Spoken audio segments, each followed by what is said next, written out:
Good day everyone. Our topic for today is all about trends of the graph of the equation of a line. But before that, don't forget to like and subscribe to this channel and hit the bell button for more updates.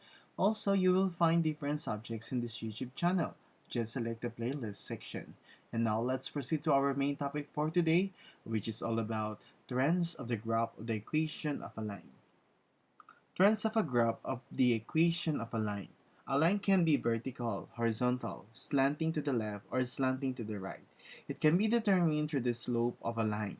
A line with zero slope has a horizontal line because its y values are constant. On the contrary, a line with an undefined slope has a vertical line. A line with a positive slope goes upward from left to right because its y values are increasing. A line with a negative slope goes downward from left to right because its y values are decreasing. A negative slope has a negative rise or a drop. Further, if the intercepts have the same sign, the slope of the linear equation is negative. On the other hand, if the intercepts have different signs, the slope of the linear equation is positive. To understand etong sinasabi kong ito, let's have this representation. Etong line na to ay vertical, ay horizontal I mean.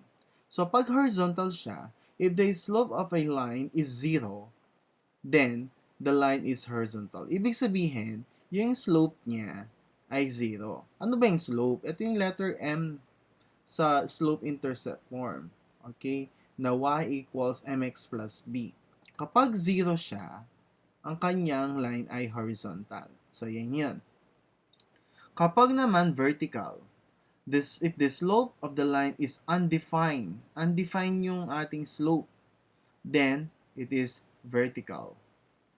Okay? Let's say, ang given ko is x equals 5. So, naka-point dito yung x equals 5 and nagagawa lang tayo ng line. Kung dito naman, let's say y equals 5. Kung y equals 5 siya, therefore, maglalagay lang tayo ng plot dito or magpa-plot lang tayo ng point dito. And then, magda-drawing tayo or mag-sketch tayo ng horizontal line. Okay? Now, kapag naman, if the slope is positive, slope of the line is positive, then the intercept have different sign. Y values are increasing and the line is slanting to the right. Okay? So, pag pataas siya, ganyan, katulad nito, pataas, it is increasing. So, therefore, the slope is positive. If the slope of the line is negative, obviously, then this intercept have the sign or same sign, y values are decreasing. So, bumababa naman siya. Mean to say, the line is slanting to the left. Okay? So, pababa naman siya. So, it means decreasing yung value ng y. Para maintindihan natin, let's have this example. From the given equation, determine the x and y intercepts, the slope, the trend of the line, and the graph of the equation. So, these are the equation. I have 4 examples here. For the first equation, we have y equals 3x minus 6. For the x and y intercept, suppose x is equal to 0. So, yung ating equation, papalit lang po ng 0 yung x. So, 3 times 0 is 0. So, we need to say, matitira negative 6. So, therefore, y is equal to negative 6. Let's suppose that y is equal to 0. If y is equal to 0, using this equation, papalitan natin yun ng 0 ang y, equals 3x minus 6. And then, ililipat ko si 3x sa magiging negative 3x because when we transpose, we change the sign. So, magiging negative 3x. And i-divide natin both sides by negative 3. So, negative 3 divide negative 3 is 1. Positive 1. So, x na lang matitira equals negative 6 divided by negative 3 is positive 2. Okay? So, therefore, x is equal to 2 when y is equal to 0. Ngayon, for the first part, we have 0 and negative 6. Second is 2 and 0.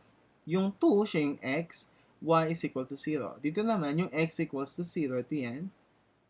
Dito yan, no? Dito natin nakuha yan. and then um, y is equal to negative 6. Okay? So, M is a positive since A and B have different signs. So, since paiba sila ng sign, A and B have different signs, then M is, or the slope is positive. And actually, it's obvious because the slope here, the letter M, in the formula y is equal to mx plus b, the letter M is positive 3, right? Okay, M is positive 3. The line goes upward to the right.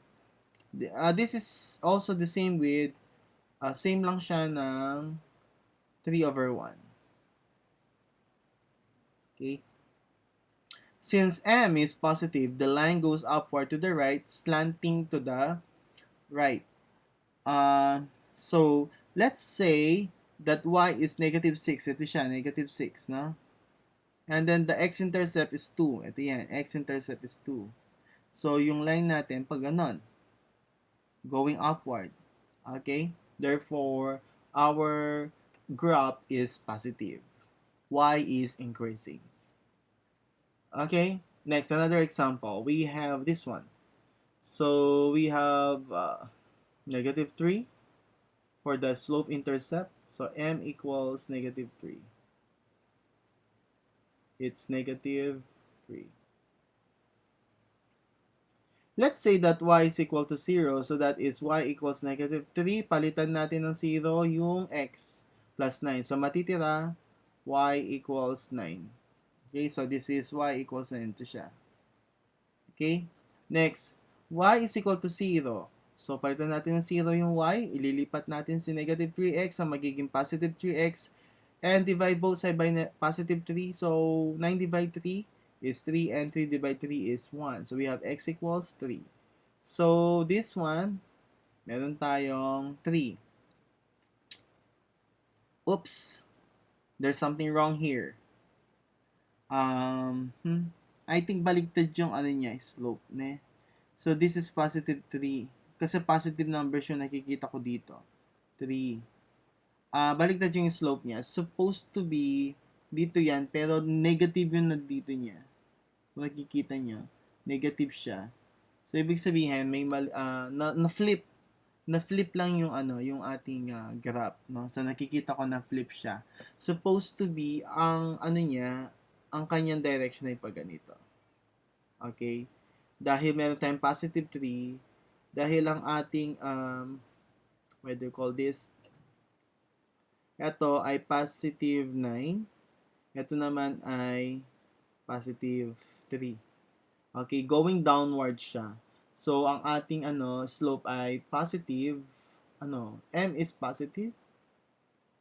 Actually, m is upward. No. To the left.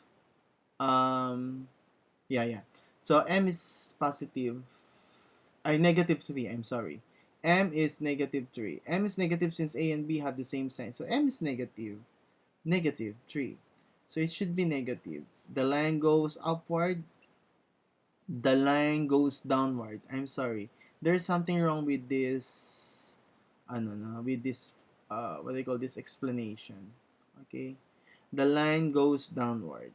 Okay? It starts from up, going to down. Kasi it's very obvious naman sa kanyang x and y intercept.